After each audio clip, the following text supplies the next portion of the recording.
के बारे में तो हम सभी जानते हैं और आजकल इन्वेस्ट करने के कई तरीके हैं। आप में से कई लोगों ने मुझसे पूछा है स्टॉक मार्केट के बारे में, तो इस वीडियो में मैं पर्टिकुलरली सिर्फ स्टॉक मार्केट के बारे में ही बात करूंगा। लेकिन स्टॉक मार्केट का नाम सुनकर बहुत से लोगों के दिमाग में कंफ्यूजन और डर पैदा हो जाता है कि ये स्टॉक क्या होता है, कैसे इन्वेस्ट करते हैं, पैसे डूब जाएंगे, बेकार है, ये बहुत रिस्क होता है। लेकिन दोस्तों, रिस्क तो कुकर में खाना पकाने में भी है, पर अगर आपको खाना पकाना आता है तो उसका रिस्क कम हो जाता है। रिस्क तो गाड़ी चलाने में भी है, पर अगर आप अच्छे से गाड़ी चलाना जानते हो तो एक्सीडेंट का खतरा कम हो जाता है। ठीक उसी तरह स्टॉक मार्केट में भी रिस्क है और आप इस रिस्क से कभी भी नहीं बच पाओगे। लेकिन अगर आपके पास सही नॉलेज है तो आप इस रिस्क को काफी हद तक कम कर सकते हो। इसके बाद बहुत से लोगों का मानना है कि स्टॉक मार्केट एक जुआ है। हाँ, अगर आपको इसके बारे में कुछ नहीं पता है और फिर भी आप उसमें इन्वेस्ट किए जा रहे हो तो ये आपके लिए एक जुआ ही है। आपको यह समझना होगा कि रिस्क में और कैलकुलेटेड रिस्क में फर्क होता है। आपको स्टॉक मार्केट में कैलकुलेटेड रिस्क लेना होगा। कैलकुलेटेड रिस्क कैसे लेते हैं आइए देखते हैं। सबसे पहले आप ये डिसाइड करो कि आप कितना रिस्क ले सकते हो। अगर आप यंग हो और महीने में अच्छा पैसा बचा लेते हो तो आप स्टॉक मार्केट में ज़्यादा रिस्क ले सकते हो। लेकिन अगर आप 60 साल के हो तो आपको कम रिस्क लेना होगा। साथ ही आप ये देखो कि आप जो रिस्क ले रहे हो उस पर आपको कितना प्रॉफिट मिल रहा है। अगर आपको फ़ायदा सिर्फ 5 रुपये का हो रहा है लेकिन 20 रुपये का नुकसान होने का चांस है तो आपको इस तरह के इन्वेस्टमेंट नहीं करना चाहिए। तो सबसे पहले हम स्टॉक मार्केट की ABCD जान लेते हैं ताकि आपको इसके बारे में पता लग जाए।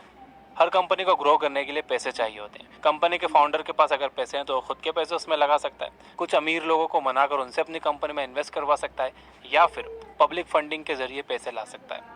पब्लिक फंडिंग में कंपनी आम जनता से पैसे लेती है। वो अपने बहुत से शेयर्स मार्केट में ऑफर कर देती है जिसे IPO कहा जाता है, यानी कि इनिशियल पब्लिक ऑफर।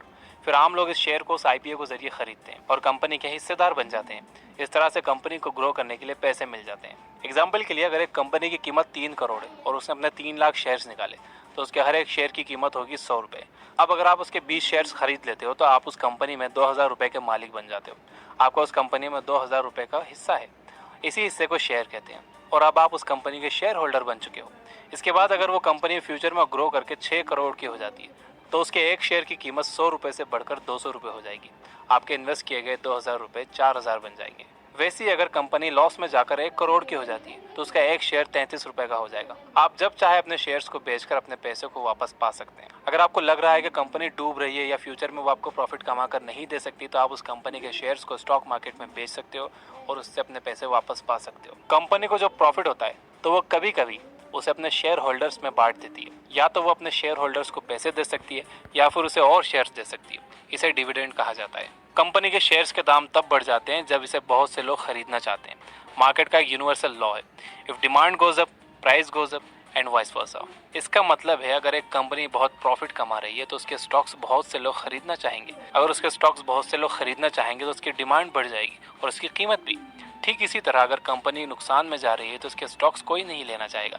जिन लोगों ने उसे ले रखे हैं वो उसे बेचने लगेंगे और उसके प्राइस घट जाएंगे। देखिए, सिंपल रूल ये है कि आपको एक कंपनी में तब इन्वेस्ट करना चाहिए जब उसके स्टॉक की कीमत कम हो। इसके बाद जब उसकी कीमत बढ़ेगी तो या तो आप उसे बेच दीजिए और तुरंत पैसे वापस ले लीजिए या फिर लॉन्ग टर्म के लिए इन्वेस्ट करने के इरादे से उसे वहीं पर छोड़ दीजिए। एक एग्जाम्पल बताता हूँ। 2004 में जिस भी आदमी ने गूगल में लॉन्ग टर्म के लिए अपना पैसा लगाया होगा उसे अब तक अरबों रुपए का प्रॉफिट डिविडेंड के रूप में मिला होगा। और अगर वो अपने शेयर्स नहीं बेचता है तो उसे जिंदगी भर गूगल से पैसे मिलते रहेंगे। लेकिन सारी कंपनीज गूगल और फेसबुक की तरह नहीं होती। बहुत सी फेल हो जाती हैं जिससे इन्वेस्टर्स को नुकसान हो जाता है। इसीलिए आपको स्टॉक मार्केट को बहुत डीप में समझने की ज़रूरत है। इंडिया में 2 स्टॉक मार्केट्स हैं जिनका नाम है बॉम्बे स्टॉक एक्सचेंज और national stock exchange. National stock exchange सबसे बड़ा स्टॉक मार्केट है। आप इन दोनों में से किसी में भी अपना पैसा लगा सकते हो। इसमें इन्वेस्ट करने के लिए आपको अपना एक डीमैट अकाउंट खोलना होगा। जिस तरह से आपके बैंक अकाउंट में पैसे रखे होते हैं इसी तरह से डीमैट अकाउंट में शेयर्स रखे होते हैं। ये डीमैट अकाउंट आपके सेविंग अकाउंट से लिंक हो जाता है। इससे होता यह है कि आप अपने डीमैट अकाउंट से कोई भी शेयर जब बेचते हो मार्केट में तो वो पैसा डायरेक्टली आपके सेविंग अकाउंट में आ जाता है। डीमैट अकाउंट को आज बहुत आसानी से आप अपने मोबाइल फ़ोन से खोल सकते हो। 2 कंपनीज ऐसी हैं जो डीमैट अकाउंट प्रोवाइड करती है जिनके बारे में मैं जानता हूँ। फर्स्ट है जीरोधा जो 300 रुपये में डीमैट अकाउंट खोलते हैं, इसका लिंक डिस्क्रिप्शन में है। और सेकंड है अप स्टॉक्स जो लिमिटेड टाइम ऑफर में फ्री में डीमैट अकाउंट्स खोल रहे हैं। और अब स्टॉक्स कुछ सिलेक्टेड कस्टमर्स को 100 रुपीज़ के शेयर भी दे रहे हैं फ्री में। इसका लिंक डिस्क्रिप्शन में है।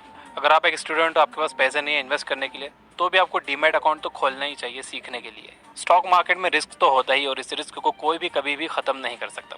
अगर आप जिंदा हो तो मरने का रिस्क कहीं ना कहीं हमेशा होता ही है। लेकिन इसका मतलब ये नहीं है कि आप लापरवाही से अपना दिन बिताओ, रोड देखकर क्रॉस ना करो या फालतू के 10 फ्लोर की बिल्डिंग में ऊपर शक्तिमान बनने की कोशिश करो। ठीक उसी तरह स्टॉक मार्केट में भी रिस्क कम किया जा सकता है अगर आप कुछ बातें मानिए। सबसे पहले एक्सपर्ट से कांटेक्ट बनाओ। आपके कांटेक्ट में जितने ज़्यादा एक्सपर्ट्स होंगे, स्टॉक मार्केट में आपके कामयाब होने के चांसेस उतने ज़्यादा होंगे। इसके बाद किसी एक्सपर्ट की बात पर सिर्फ इसलिए भरोसा मत करो क्योंकि वो एक्सपर्ट है। आप खुद भी हमेशा इसके बारे में और जानते रहो, इससे रिलेटेड बुक्स पढ़ते रहो, ताकि आपको हमेशा इन एक्सपर्ट्स पर डिपेंड ना रहना पड़े और आप खुद भी एक दिन एक्सपर्ट बन जाओ। साथ ही आपको एक बात और ध्यान में रखने की ज़रूरत है, सारे एक्सपर्ट्स हों ये ज़रूरी नहीं है। कुछ एक्सपर्ट्स को कंपनीज पैसे देती हैं ताकि वो लोग अपने फॉलोअर्स से बोल सके कि उनकी कंपनी के ग्रो करने की बहुत पॉसिबिलिटी है। इसीलिए वो एक्सपर्ट्स उस कंपनी में पैसा लगाने के लिए आपको बोल सकते हैं जिसने उन्हें इसके लिए पैसे दिए हैं। इसलिए ये बहुत ज़रूरी है कि आप आंख बंद कर इन लोगों की बात ना सुनो।